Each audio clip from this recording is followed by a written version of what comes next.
The World Cup gives us the good, the bad, and the downright ugly. For every moment of magic, there's a team willing to get its hands dirty to win, or at least avoid losing with dignity. Today, we're counting down the biggest shithouse teams in World Cup history. Let's start with our old friends from the River Plate. 7. Argentina 2026. Previous Argentina sides may have been dirtier on the pitch, but few have embraced the dark arts quite like the 2026 defending champions did on their way to the final. Throughout the tournament, several bookable challenges were waved through by referees, and that leniency only emboldened Argentina to niggle their opponents relentlessly. It all came to a head in the final against Spain. A Ferran Torres goal in extra time sealed a 1-0 win for the European champions, but the story afterward was Argentina's reaction. Enzo Fernandez was sent off in the 99th minute for a foul on Pau Cubarsi, and after the final whistle, things descended into chaos. Leandro Paredes grabbed Spain's Garcia by the throat and floored him, sparking a mass brawl involving players, substitutes, and coaching staff from both sides. Paredes was shown red. Nahuel Molina appeared to swing at Spain captain Rodri. Former England goalkeeper Joe Hart called the scenes disgusting, and Gary Neville branded it a disgrace live on air. It was a fitting, chaotic way to cement Argentina's reputation as football's worst losers. 6. Argentina 1990. Argentina returned again, this time from 1990. They arrived as defending champions after a 1986 campaign that contained possibly the peak shithouse moment in World Cup history, Diego Maradona's hand of God. But that team was also brilliant, capable of true sublimity, as shown by Maradona's genius solo goal in that very same quarter-final against England. 4 years later, with Maradona's powers on the wane, Argentina's run to the final featured a far more cynical approach overall.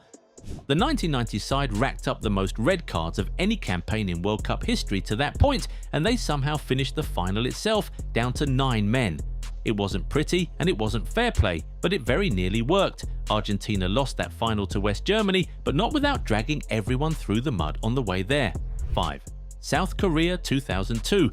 On the surface, South Korea reaching the World Cup semi-finals as co-hosts in 2002, knocking out Spain and Italy along the way, was an incredible underdog story.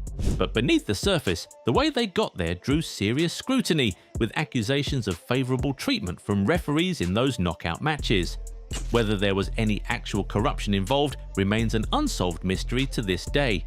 It may simply have been refereeing incompetence rather than anything sinister. Regardless of the officiating, Goose Hiddink's South Korea side played with a physical, relentless intensity against much higher-ranked opponents, wearing teams down as much through sheer aggression as through skill. It made for one of the most controversial runs to a World Cup semi-final ever seen.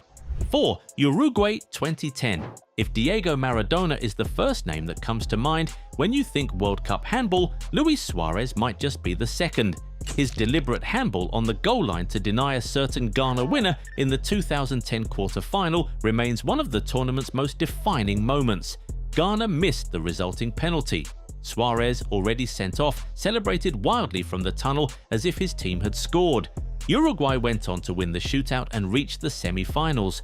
12 years later, as the two countries prepared to face off again at the 2022 World Cup, Suarez was unrepentant. "I don't apologize for it," he said. "I apologize if I injure a player, but I took a red card for the handball. It wasn't my fault because I didn't miss the penalty." That's about as shameless as it gets. Hey fam, this is your chance to build the jersey collection you've been waiting for. The Goal 90 bundle deal is live. Buy 2 jerseys and get 10% off. Buy 3 and get 15% off. Buy 4 and get a massive 25% off. Club kits, country kits, retro classics, pick your favourites and save big. And yes, every order comes with free worldwide shipping. The deal runs only until the end of May. Goal 90 bundle deal. Buy more, save more. Shop now at Goal 90 Shop. 3. Paraguay 2026. Paraguay picked up plenty of admirers at the 2026 World Cup after eliminating Germany in the round of 32. That goodwill evaporated fast when they faced France in the round of 16, and it wasn't just about the scoreline. Having deployed rough, cynical tactics throughout the entire match, it was genuinely astonishing that not a single Paraguay player picked up a booking. There were several moments where a card looked nailed on, Kylian Mbappe eventually scored the winner from the penalty spot for France, and he didn't hold back afterward. "They thought we'd show up in tuxedos to play," Mbappe said, "but we know how to play dirty football too. We've shown we're not just a team that knows how to play attacking football." France had to dig deep to survive the storm Paraguay threw at them, and pundits widely described Paraguay's approach that night as embarrassing. 2. West Germany, 1982. West Germany's spot on this list is really a tale of two disgraces from the same tournament. The first was the infamous disgrace of Gijon, which wasn't so much dark arts as it was blatant opportunism. In their final group game against Austria, with the other match in the group already finished, both West Germany and Austria knew exactly what a result that kept the scoreline unchanged would do: send them both through and eliminate Algeria. So once West Germany took an early lead, both sides essentially stopped trying. The match descended into a farcical, half-hearted procession as neither team attempted to change a scoreline that suited them both perfectly. It was so blatant that FIFA changed the rules afterward, ensuring the final group games would always be played simultaneously in future tournaments. But West Germany wasn't done. Later in that same 1982 World Cup, in the semi-final against France, goalkeeper Harald Schumacher came flying out of his goal and knocked Patrick Battiston unconscious with a horrific challenge, breaking bones and knocking out teeth in the process. Astonishingly, Schumacher escaped completely unpunished by the referee. West Germany reached the final that year. Few will remember it fondly. 1. Netherlands 2010, and at number 1, the Netherlands in 2010. The stud marks from Nigel de Jong's boot on Xabi Alonso's chest have only just faded from football folklore, and remarkably, he only picked up a yellow card for it.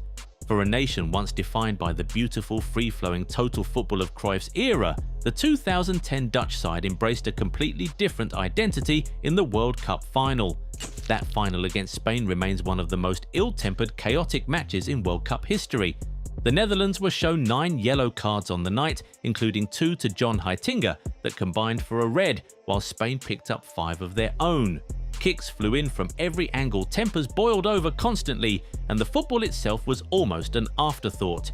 It was feisty, it was ugly, and it's exactly the kind of performance that earns a team the title of biggest shithouse in World Cup history. 4 years later, they were at it again. During the 2014 FIFA World Cup round of 16 match between the Netherlands and Mexico, Robben went down deep in stoppage time following a challenge by Mexico's Rafael Marquez. The referee awarded a crucial 94th minute penalty that allowed the Dutch to win 2-1, sparking the infamous and viral "no error penal." It wasn't a penalty movement among Mexican fans. So there you have it, the biggest shithouse teams in World Cup history, from handballs and headlocks to a match nobody even tried to win. Which of these moments annoyed you the most? Let us know in the comments. And if you enjoyed this video, smash that like button and subscribe to the channel. See you in the next one. Bye.